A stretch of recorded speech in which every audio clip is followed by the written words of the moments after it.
Bismillahirrahmanirrahim. Keputusan Bahthul Masail Senin 7 Jumadil Tsani 1443 Hijriah, 10 Januari 2022 Miladi. Masalah gambar penghalang, gambar yang menghalangi datangnya malaikat rahmat. Datangnya malaikat,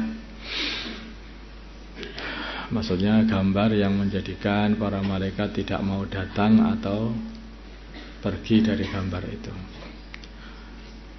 Ketika menggunakan HP Android, ya, sering sekali muncul gambar makhluk hidup utuh di layarnya. Pertanyaan, apakah gambar di atas dapat menghalangi datangnya malaikat atau malaikat rahmah? Jawab, masalah hukum fotografi dan video apakah disamakan dengan lukisan dan patung, ini ada khilaf di kalangan orang ulama. Menurut Syekh Ali As-Sobuni hukumnya sama saja, sehingga gambar-gambar yang ada dalam HP itu juga seperti lukisan, itu juga tidak mau didekati oleh malaikat. Malaikat tidak mau dekat dengan gambar-gambar itu. Menurut sebagian ulama hukumnya tidak sama, karena itu adalah namanya habsudzil, yaitu menangkap bayangan katanya. Bayangan ditangkap. Jadi tidak sama dengan lukisan. Ya, orang kalau mau berhati-hati ya lebih baik menjauhi, karena ada ulama yang menyamakan, karena sama-sama gambarnya, hakikatnya juga. Wallahu a'lam. Begitu pula hukum membuka foto atau video di HP, maka ditafsil. Kalau ikut pendapat yang mengatakan bahwa foto dan video sama dengan lukisan dan patung, maka haram dan menghalangi malaikat rahmat untuk datang. Kalau ikut pendapat yang mengatakan foto dan video tidak sama dengan lukisan dan patung, maka hukumnya boleh dan tidak menghalangi malaikat selagi yang dilihat bukan unsur maksiat, bukan kemaksiatan atau perkara yang menarik atau menggairahkan untuk berbuat maksiat. Kalau ada unsur maksiat, maka malaikat menjauh darinya, karena malaikat rahmat itu tidak suka dengan kemaksiatan juga. Seperti orang itu kalau bohong, itu malaikat itu langsung menjauh. Karena bagi para malaikat itu kebohongan itu berbau seperti bau yang betul-betul busuk baunya itu. Kebohongan itu, maka menjauh sampai 1 mil katanya. Seperti kamu aja loh, ada bangkai saja nggak begitu menjauh. Yang agak bau kentut itu saja itu kamu ya paling hanya siapa itu aja, ya nggak menjauh banget. Ini berarti lebih busuk daripada bau kentutnya orang yang mau berak. Tadi orang berbohong itu. Demikian juga semua kemaksiatan begitu. Itu saya diceritai sama orang-orang yang ada di Sumatera itu. Kalau di Sumatera itu ada gajah. Gajah itu ngamuk kalau di kampung itu ada orang yang berzina. Ditanyakan sama orang Sumatera, insya Allah tahu itu mereka itu. Ya begitu lah. Lah itu kenapa begitu? Ya nggak tahu. Satu kemaksiatan itu dirasakan oleh gajah itu kayak musuh atau kayak apa? Maksudnya ngamuk di kampung itu sampai membongkar rumahnya orang yang berzina di situ itu. Dulu ketika gajah-gajah masih soleh.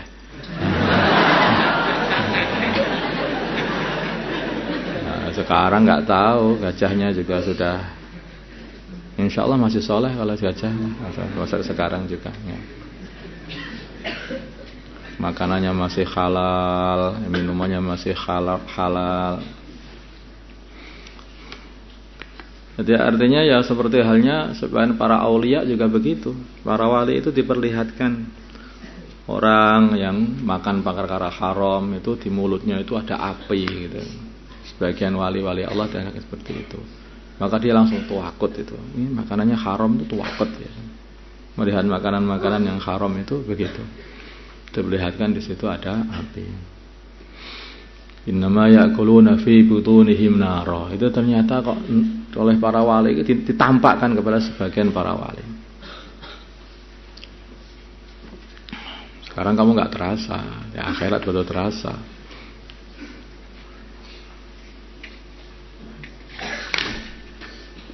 Hanya hati-hati. Apa yang diharamkan oleh Allah itu ya memang berbahaya untuk dirimu sendiri gitu. Orang tidak boleh bohong, bohong itu haram. Itu berbahaya, itu untuk dirimu sendiri. Itu secara gaib itu mulutmu langsung jadi busuk gitu. Langsung jadi busuk, membusuk. Lidahmu jadi busuk. Mungkin ya banyaknya penyakit yang ada karena banyaknya kebohongan-kebohongan gitu. Jadi banyak penyakit akhirnya. Sekarang masalah ada pengumuman antara khutbah dan sholat Jumat.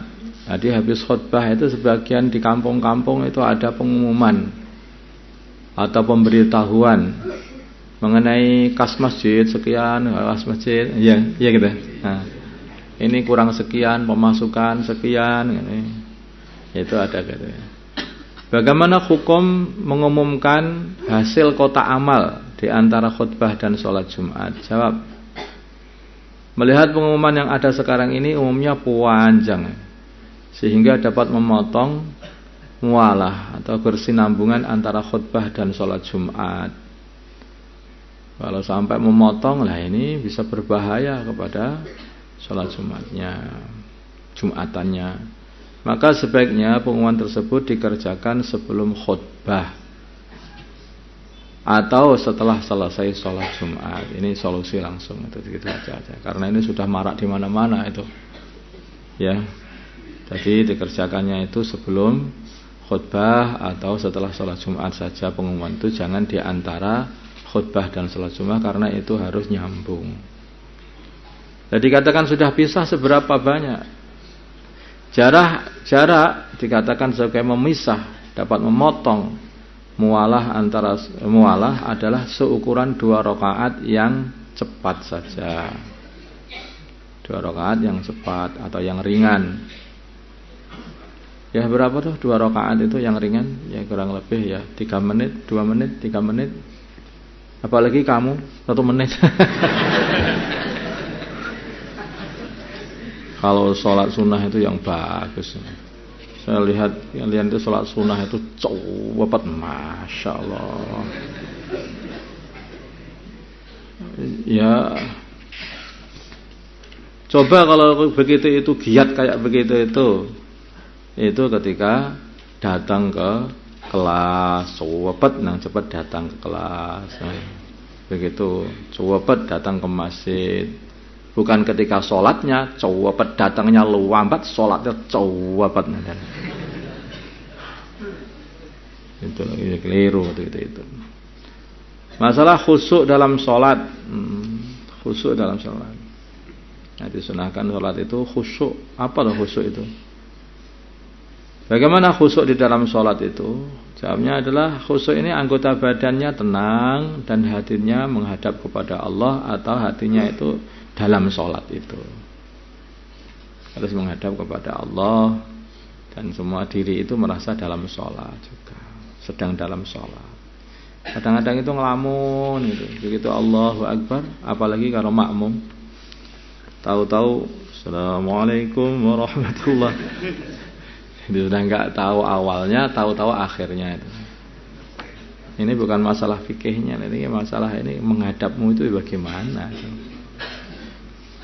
Menghadapnya itu bagaimana? Banyak orang sholat tapi dia itu seperti tidak sholat karena ngelamun sholatnya itu, nggak menghadap. Kalau tubuhmu gerak-gerak Ya itu jelas membatalkan sholat. Kadang-kadang tubuh itu sudah diem, sudah seperti khusyuk, hati yang belum mau khusyuk. Nah, mikir sana, mikir sini, wes kemana-mana.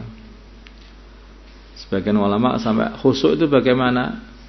Ya sekiranya kamu Allahu Akbar, tidak tahu siapa kananmu, tidak tahu siapa kirimu.